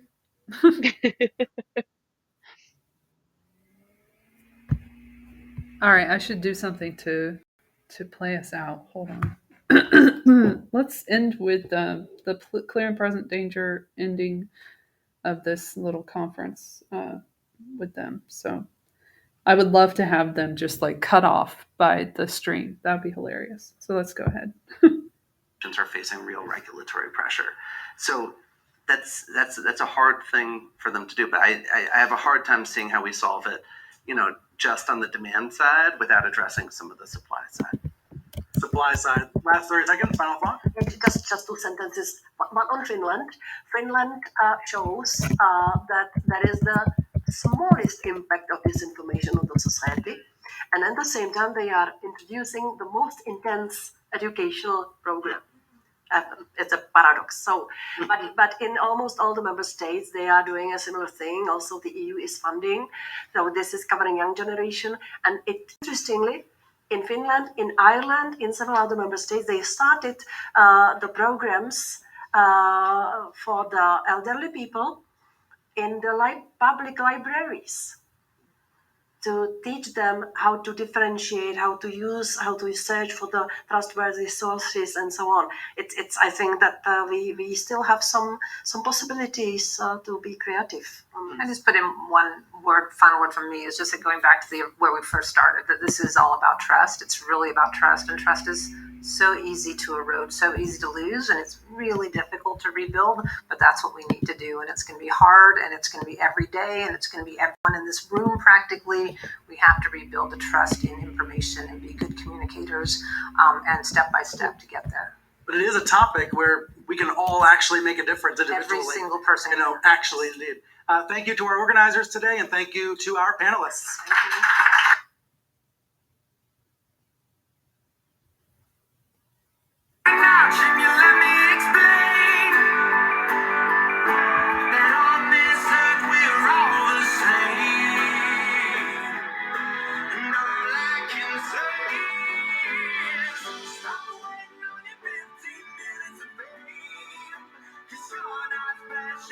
I'm not trying to rain on your parade, but you're